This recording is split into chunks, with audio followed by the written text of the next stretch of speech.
Hey everyone, Jeff here with the Nurture Nature Center. You might be wondering why I'm standing here in this dark field. I came here to see fireflies, or lightning bugs.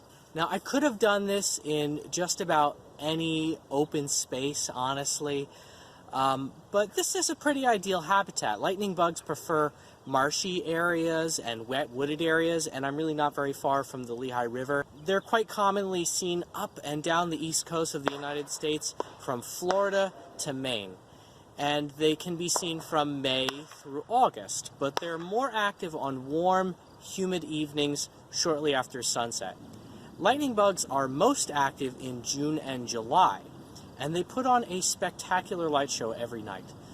This spectacle is certainly appreciated by some people, but it's really meant for the other lightning bugs.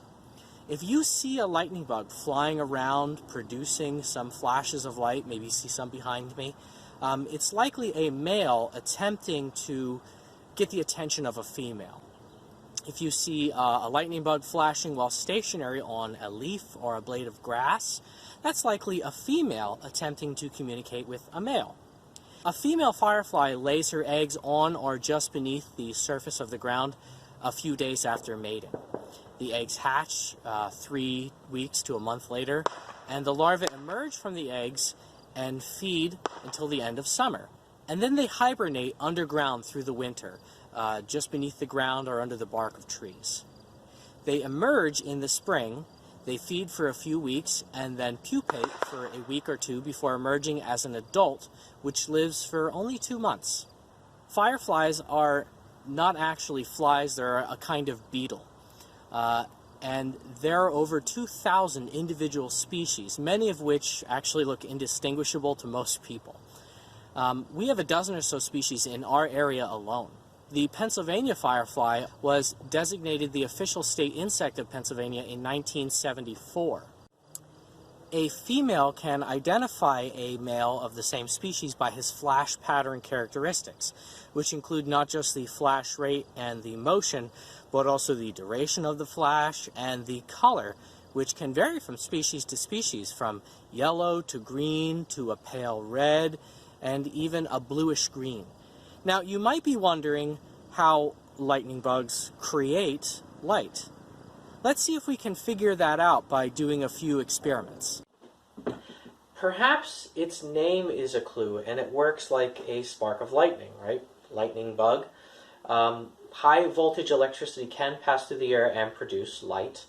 High voltages do this by giving energy to atoms, and they eventually lose this energy by emitting photons, which is to say by emitting light. A lightning bolt passing through the air lights up the night by causing nitrogen atoms in our atmosphere to release photons and produce a bluish light that we associate with sparks of electricity. Now, you should never fool around with electricity, but I have a tool which allows me to safely generate and experiment with high voltage electricity, and I can create this kind of bluish light with this trembler coil, also known as a buzz coil, and you're about to see why. These things are very loud.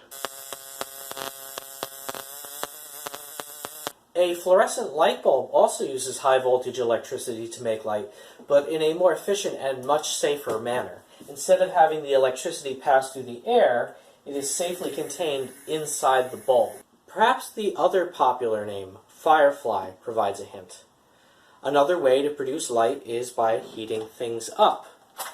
This is the way that a flame produces light. A flame is a mix of superheated gases and particles. The heat gives the atoms that make up these gases and particles enough energy to emit light, in the same way that we used electricity to give atoms enough energy to emit light in the previous example. This is also how old-fashioned incandescent light bulbs produce light.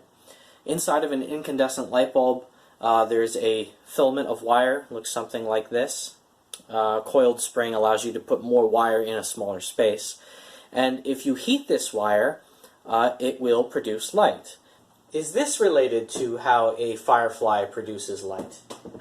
Definitely not.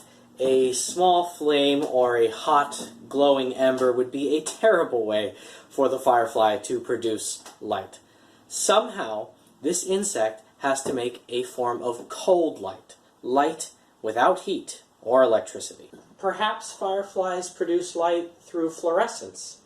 I'm now standing here in the dark, and I have a couple fluorescent things in the room with me, but you can't see them. You cannot see something that is fluorescent until you shine ultraviolet light onto it. So I have a couple different examples of things that will fluoresce under black light.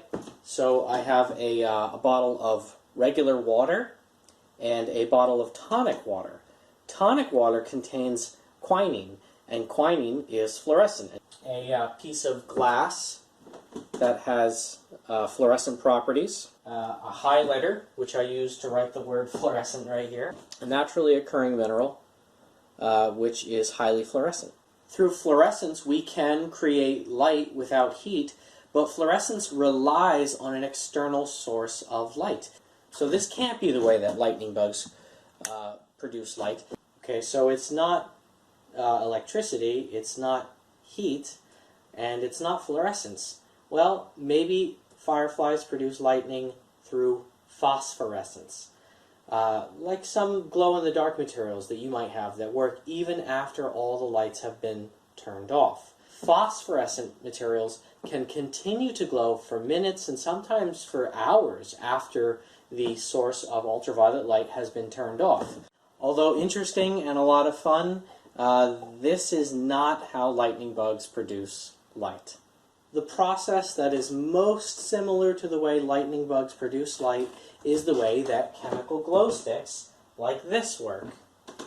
In a chemical glow stick, two chemicals are stored in such a way that they do not come into contact with one another. They can't mix until they are bent. By bending the glow stick, we break a glass tube contained within the outer plastic tube. And when the chemicals begin to mix, they react and produce light. Lightning bugs produce light through bioluminescence, which is very similar to this kind of chemiluminescence. A lightning bug mixes chemicals within its abdomen. How often the chemicals are mixed, the lightning bug can control the rate of flashing and the duration. Now, you can't just turn off a chemical glow stick once you've activated it, but you can control the rate of the chemical glow stick's reaction, and you can make it glow brighter, or you can make it last longer by changing its temperature. And this is an experiment that I encourage you to do at home.